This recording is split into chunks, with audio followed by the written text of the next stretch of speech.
Hello students, once again welcome back to the YouTube channel Computer World. Today we are going to discuss the part 3 of the chapter Interface Python with MySQL, and the topics for the video are update records in a table, delete single record or multiple record, and display the records using the select statement. So let us see first the update command. So update command को use करने के लिए students हम इस तरह से लिखते हैं update table name set field name equals to value which we have to provide, उसके place पे curly braces, where field name is equal to, in place of that value put the curly braces. Numeric value है तो normal curly braces देंगे और string type की value है तो curly braces को हम कोट्स में पुट करेंगे. डॉट फॉर्मेट ये न्यू स्टाइल है लिखने का. फॉर्मेट फंक्शन में either we have to provide the value और we have to provide the variable जिसके अंदर हमने यूजर से वैल्यू ली है. ओके, नाउ अब हम पाइथन पे जाके चेक करते हैं. कल जो हमने कमांड करी थी students, that was the insert command, जिसकी हेल्प से हमने टेबल के अंदर डेटा को इंसर्ट किया, दैट इज सिंगल या फिर मल्टीपल रिकॉर्ड्स को इंसर्ट किया. आज हम करेंगे अपडेट. तो you can see here in MySQL हमारे पास ये टेबल है. The name of the table is employee and the fields are employee ID, employee name and employee salary. Suppose मुझे नेहा नाम के एम्प्लॉय की सैलरी को चेंज करना है from 60,000 to 80,000. So for that purpose, I am going to use which command? Update command. So we'll write here update, table name is employee, set, क्या set करना है? Salary equals to curly braces, where जहाँ पे name क्या है? That is our textual data, so put in quotes. Then dot format, और इसके अंदर हम या तो डायरेक्ट वैल्यू प्रोवाइड करेंगे. सैलरी हमें कितनी करनी है? That is 80,000. तो यहाँ पे हमने कर दिया 80,000 एंड जहाँ पे हमारा नेम क्या है? That is Neha. सो या तो हम इस तरह से चेंजेस कर सकते हैं. This is the first method. इसके बाद हम यहाँ पे एग्जीक्यूट फंक्शन के पैरेंथेसिस को क्लोज कर देंगे. नाउ इसके नीचे आप एक प्रिंट स्टेटमेंट दे सकते हो, updated record. Okay, now we are going to run this and make sure कि आप इसमें कमिट फंक्शन का भी यूज करें. तो इसके नीचे we can write here con dot commit, right? Now we are going to run this and check this. It is coming here updated record. तो MySQL में जाके चेक करते हैं. नेहा की सैलरी को 60,000 से 80,000 में चेंज करना था. सो अगर हम इसे दोबारा से सेलेक्ट स्टेटमेंट लगा के चेक करें तो आप देख सकते हैं कि नेहा की जो सैलरी है it has been change to 80,000 from 60,000. So that is the use of the update command. Okay. Now if you want to use it in the another way, जैसे कि अगर आप सैलरी और जो नेम है, नेम तो already provided है, तो सैलरी अगर आप यूजर से लेना चाहते हो तो आप यहाँ से रन करा सकते हैं या फिर आप यहाँ पे नेम भी ले सकते हैं. ठीक है, आईडी हमें नहीं चाहिए तो इसे एज इट इज हम कमेंट की फॉर्म में रहने देते हैं. And in place of the values here we can specify the variable name जो कि हमारा है E sal and next is E name. So suppose we want to change the salary of Jia. तो जिया की सैलरी करनी है, employee name is Jiya and salary उसकी 40,000 है. We want to make it 65,000. तो इसके लिए हमें यहाँ पे सैलरी और नेम दोनों देने पड़ेंगे. And now we are going to run it and enter the name and the salary. तो यहाँ पे जिया डाल दिया एंड सैलरी हमने डाल दी suppose 65,000. It says updated record. तो अब हम MySQL में जाएंगे और चेक करेंगे कि अपडेशन हो गई या नहीं हुई. तो आप देखो यहाँ पे जिया की पहले सैलरी कितनी थी? It was 40,000 and now it has been changed to 65,000. तो इस तरह से आप किसी वेरिएबल में वैल्यू को स्टोर करा के पैरामीटर की फॉर्म में भी क्वेरीज दे सकते हैं या फिर you can directly provide the value. So this is the use of the update command, right? अब हम नेक्स्ट पे चलते हैं, that is our delete command. Delete from table name. So with the help of the delete command आप सारे के सारे records जो हैं वो भी डिलीट कर सकते हैं. डिलीट फ्रॉम, टेबल का नाम देंगे तो सारे रिकॉर्ड्स डिलीट हो जाएंगे. और अगर आप कहते हैं delete from table name where field name equals to this, that is curly braces and dot format function लगा के और उसके अंदर आप उसकी वैल्यू या फिर वेरिएबल को प्रोवाइड करा सकते हैं. ठीक है, this is use for deleting one और मल्टीपल रिकॉर्ड्स. तो हम इसे अब चेक करते हैं. हम अपने प्रोग्राम पे वापस जाते हैं. सपोज MySQL के अंदर हमारे पास जो ये 108 नाम का डेटा है, 108 is the employee ID, name is Tanish and salary is 45,000. I want to delete this record. तो इसके लिए मुझे कंडीशन लगानी पड़ेगी. सपोज मैंने कंडीशन लगाई एम्प्लॉय आईडी पे, that is 108. So what I will say, I will say delete from emp where eid equals to, इस तरह से डॉट फॉर्मेट, और यहाँ पे आपने वैल्यू दे दी सपोज 108, ठीक है। Like this you can provide the value. तो ये जो डेटा है, ये जो रिकॉर्ड है, that will be deleted from the table. Now again यहाँ पे हम कमिट फंक्शन का यूज करेंगे since we are making use of the delete query, ठीक है। तो यहाँ से अब हम इसे रन करते हैं और यहाँ पे हम क्या लिख देंगे, deleted record. Now we are going to run this and it says enter name. Okay, यहाँ पे हमें इसे हटाना है बिकॉज अब हमें नेम नहीं चाहिए, बिकॉज हमने यूजर से क्वेरी नहीं, यूजर से इनपुट नहीं लेना है। So we don't need these variables. Again run करेंगे। रन करने के बाद हमारे पास है deleted record. So we need to check this in SQL. Select statement लगाई। अब आप यहाँ देखो ऊपर वाली टेबल में you are having 8 rows, 1 record delete हो गया। यहाँ पे कहीं पे भी 108 वाला रिकॉर्ड नहीं दिख रहा है and here it is showing you 7 rows in set. It means that record has been deleted, ठीक है। इसी तरह से आप कुछ और चेंज करना चाहें, जैसे जिसकी सैलरी किसी रेंज के अंदर है आप उसे भी डिलीट कर सकते हैं। अभी आपने क्या किया, एक रिकॉर्ड को डिलीट किया। तो अगर हम यहाँ से ले लेते हैं सपोज जिनकी सैलरी जो है दैट इज ग्रेटर देन 70,000 या ग्रेटर देन और इक्वल टू 70,000, अगर हम करके देखें तो यहाँ पे आप देखो दैट इज 70,000 एंड 80,000। तो ये 2 रिकॉर्ड्स डिलीट हो जाएंगे। तो उसके लिए आप स्टेटमेंट कैसे लिखेंगे, delete from employee where EID greater than, और आप यहाँ पे अपनी वैल्यू प्रोवाइड कर दो, सपोज ग्रेटर देन और इक्वल टू हमें देना है and here we are giving 70,000। So यहाँ से हम इसे रन करते हैं। रन करने के बाद इट्स सेइंग डिलीटेड रिकॉर्ड। यहाँ से हम जाएंगे, दोबारा से सेलेक्ट स्टेटमेंट लगा के चेक करेंगे। Okay, still it is coming, so let us check where is the problem coming.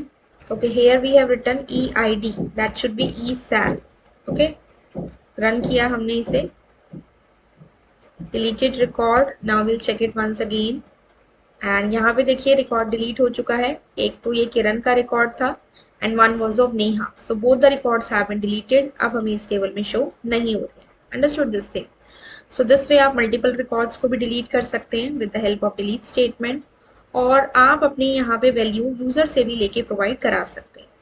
For example आप यहाँ से सैलरी लेते हैं तो यहाँ पे आप अपना वेरिएबल दे देंगे ESAL, ठीक है, लाइक दिस। या फिर एक और मेथड क्या है हमारे पास, आप डायरेक्टली भी अपनी क्वेरी दे सकते हैं। Simply you can give here greater than equal to 70,000 and close the query. So this way also this will be executed, right. तो इस तरह से आप डिलीशन कर सकते हैं। एंड अब we have done the update and the delete command. अब हम चलते हैं सेलेक्ट कमांड पे। तो स्टूडेंट्स जो हमारी सेलेक्ट कमांड होती है, सेलेक्ट कमांड बेसिकली किस चीज़ के लिए यूज़ होती है, to display the data. Table के अंदर जितना भी डेटा है उसे डिस्प्ले कराने के लिए हम यूज़ करते हैं। आप डेटाबेस MySQL के अंदर देखते हैं कि जो भी डेटा है हमारा वो टेबल की फॉर्म में आपके पास आ रहा है, लेकिन जब हम डेटाबेस से डेटा पाइथन के अंदर लेकर आते हैं तो हमारा डेटा टपल की फॉर्म में रिटर्न होता है, ठीक है।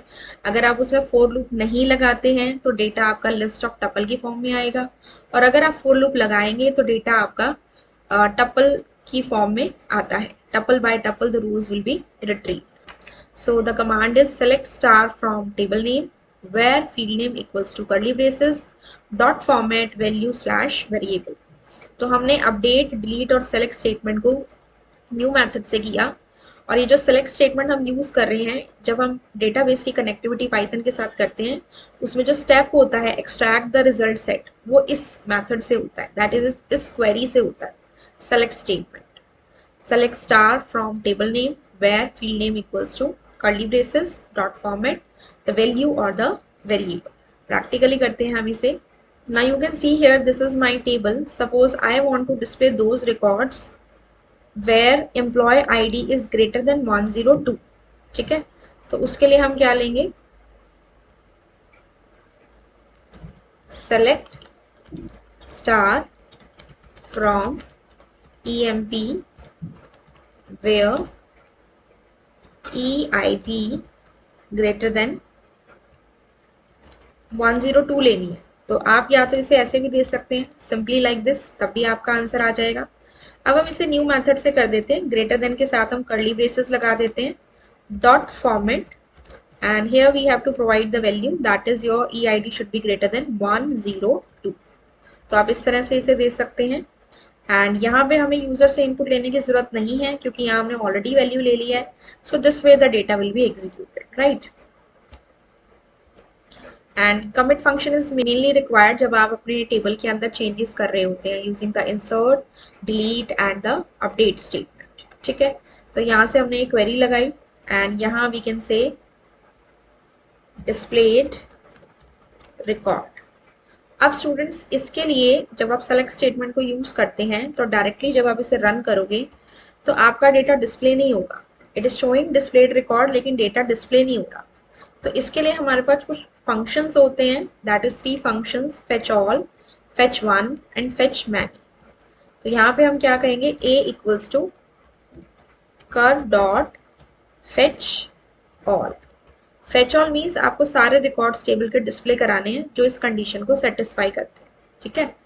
और अगर आप करते हैं fetch one so it will display only 1 record, और अगर आप फेच मैनी करते हो तो जितने नंबर आपने स्पेसिफाई कराए हैं that will be show, right. So after this we have to give a print statement, print A. तो जितने भी रिकॉर्ड्स ऐसे हैं जो कि हमारे 102 एम्प्लॉय आईडी से ग्रेटर है दैट विल बी डिस्प्लेड, ठीक है। इसे हम कमेंट बना देते हैं। Now we are going to run this and it is saying cur is not defined, okay, so here we have to give it as my cur। Now we are going to run this and यहाँ पे हमारे पास ये records आ गए। अब आप देखो employee ID 104, 105 and 106, ये तीनों employee IDs के records ऐसे हैं जो कि 102 से greater है। एंड ये हमारे पास एक टपल है, this is the second tuple and this is the third tuple. और स्टार्टिंग और एंड में हमारे पास स्टूडेंट स्क्वायर ब्रैकेट्स लगे हुए हैं which specifies that it is a list. So हमारे पास डेटा किस फॉर्म में रिटर्न हो रहा है, लिस्ट ऑफ टपल्स। अब आप MySQL में देखो 102 से बड़े हमारे पास 3 रिकॉर्ड्स हैं जिनकी एम्प्लॉय आईडीज उनसे ग्रेटर है, 104, 105 एंड 106। तो अभी देखो जो डेटा आया है वो सिंगल लाइन में आया है as a list of tuple. अगर मैं यहाँ पे लगा दूं फॉर लूप, इफ आई से here for I in A, then I say print I, तो हमारा जो डेटा है again the data will come लेकिन थोड़ा सा डिफरेंट मेथड में, first tuple, second tuple, third tuple, that is first record, second record and third record. इस form में डेटा हमें डिस्प्ले करके दिखाता है। तो स्टूडेंट्स हम बात कर रहे थे फेच फंक्शंस की, एक बार उन्हें पढ़ लेते हैं। तो यहाँ पे देखिए आपके पास यहाँ पे जो फेच फंक्शंस हैं इसमें सबसे पहला फंक्शन होता है फेच ऑल, जिसकी हेल्प से टेबल के सारे रिकॉर्ड्स को डिस्प्ले करा देता है। अगर आपने कोई कंडीशन दी है तो उसके अकॉर्डिंग डिस्प्ले कराएगा, और नहीं दी है तो सारा डेटा, सारे रिकॉर्ड्स डिस्प्ले करा देगा। नेक्स्ट होता है हमारा फेच वन फंक्शन जो टेबल में से एक रिकॉर्ड को डिस्प्ले कराता है। फिर होता है फेच मैनी फंक्शंस, एन के प्लेस पे आप कोई भी नंबर दे सकते हो, 1 2 3 4 5 इस तरह से। जो आप नंबर देंगे उतने रिकॉर्ड्स इसमें आपको डिस्प्ले करके दिखाएगा, और अगर आपने कोई नंबर प्रोवाइड नहीं किया so in that case 1 record will be displayed, ठीक है। ये 3 फंक्शन होते हैं, और अगर आपको ये काउंट करना हो कि कितनी रोज आप रिट्रीव कर चुके हैं उसके लिए हमारे पास एक रो काउंट प्रॉपर्टी होती है। It is a property of the cursor instance which helps to count the total number of rows retrieved using the fetch function। जो भी हमने fetch function लगाए हैं उनकी हेल्प से कितनी टोटल नंबर ऑफ रोज को हम रिट्रीव कर चुके हैं that is shown by the row count property. So let us check ये कैसे वर्क करते हैं, functions as well as property. Fetch all function हमने कर लिया। अब अगर सपोज यहाँ से मैं वैल्यू ना देके कोई वेरिएबल दे दूं दैट इज ऑल्सो फाइन, हम उसकी वैल्यू यूजर से ले सकते हैं, ठीक है। और अगर हम यहाँ सिंपली दे दें select star from employee, only this much we give, and यहाँ पे हम फेच ऑल के प्लेस पे कर देते हैं fetch one. A equals to mycur dot fetch 1, and after this simply हमने print statement they the print A। तो ये क्या करेगा, फर्स्ट रिकॉर्ड को फेच करेगा। तो यहाँ पे देखो फर्स्ट रिकॉर्ड क्या है, 101 रोहन, 30,000। तो आप यहाँ MySQL में देख सकते हो द रिकॉर्ड इज 101 रोहन 30,000। अब अगर मैं दोबारा से fetch1 फंक्शन को लगाऊं, so from where it will start, let us see this once again. यहाँ से हम दोनों स्टेटमेंट्स को कॉपी करके और यहाँ पे पेस्ट कर लेते हैं और अब हम इसे रन करते हैं। तो रन करके जब हम चेक करेंगे तो फर्स्ट के बाद it will start from the next record, यानी कि जहां तक रिकॉर्ड्स डिस्प्ले कर चुका है उसके बाद के रिकॉर्ड से वो स्टार्ट करेगा। तो second record has been shown. अब मान लीजिए इसके बाद मैं लगा देती हूँ फेच मैनी फंक्शन। इसको अगेन कॉपी पेस्ट किया और यहाँ हमने कर दिया फेच मैनी, और यहाँ से हमने कर दिया कितने रिकॉर्ड्स हम ले लेते हैं, सपोज 2 और ले लेते हैं। तो आप देखो इस केस में आपका आउटपुट क्या आएगा, ये आ गया आपका फर्स्ट रिकॉर्ड, दोबारा फेच 1 से ये रिकॉर्ड, और फेच मैनी में आपने 2 लगाया था, तो 2 लगाया था तो 104 और 105 वाला हमारा रिकॉर्ड है, that will be shown to you. ये आ गया हमारे पास इस तरह से। इसमें भी हम फॉर लूप लगा सकते हैं ताकि जो आपका डेटा है वो टपल बाय टपल आपको शो करे, डिस्प्ले करके दिखाए। ठीक है, सो this way the data is shown. अब मान लो सपोज मैं फेच मैनी में कोई भी नंबर नहीं देती and now I run this. So in this case you can सी यहाँ पे 2 रिकॉर्ड्स आए फेच 1 से, और फेच मैनी में कोई नंबर ना देने पे only 1 record has been show. But ये किस फॉर्म में आया, लिस्ट ऑफ टपल की फॉर्म में। जब आप कोई नंबर स्पेसिफाई करते हैं तो उतने रिकॉर्ड्स आते हैं, नहीं स्पेसिफाई करते हैं तो बाय डिफॉल्ट एक रिकॉर्ड को शो करता है। ठीक है, सो this is the use of fetch 1 and fetch many and fetch all function. इसके बाद हम रो काउंट प्रॉपर्टी को देखते हैं। यहीं पे एक और प्रिंट स्टेटमेंट लगा देते हैं, print total rose mycur dot row count. Okay, now we are going to copy paste it and यहाँ पे हम इसे पेस्ट कर देते हैं after this print statement and after this print statement। दोबारा से रन करते हैं हम इसे। तो अब आप यहाँ पे देखो कैसे आ रहा है आपका आउटपुट। फर्स्ट रिकॉर्ड डिस्प्ले हुआ total rows 1, second record display हुआ तो टोटल रोज 2, फर्स्ट को भी काउंट करेगा और सेकेंड को भी काउंट करेगा, एंड थर्ड रिकॉर्ड डिस्प्ले हुआ तो टोटल रोज 3। अगर मैं यहाँ पे कर देती हूँ suppose 2 and now I run it, so see what is the output. This is first record total rows 1, second record total rows 1 and 2, and then 2 और यहाँ पे हो चुकी हैं तो 1 2 3 and 4, so total row count is 4, right? So this way you can display the data using the select statement, but उसके लिए आपको फेच ऑल, फेच मैनी या फेच 1 फंक्शन को जरूर यूज करना है। और second thing, total number of rows को आप अगर चेक करना चाहते हैं so that you can, for that purpose आप रो काउंट प्रॉपर्टी को यूज कर सकते हैं। ठीक है students, so this was all about the topic which we have discussed today, update, delete and select statement. I hope students the topics that we have discussed today you have understood them clearly. In case any doubt is there, you can ask me in the comment section. All the topics of this chapter have been completed. I'll meet you in my next video. Till then, have a good day and thank you.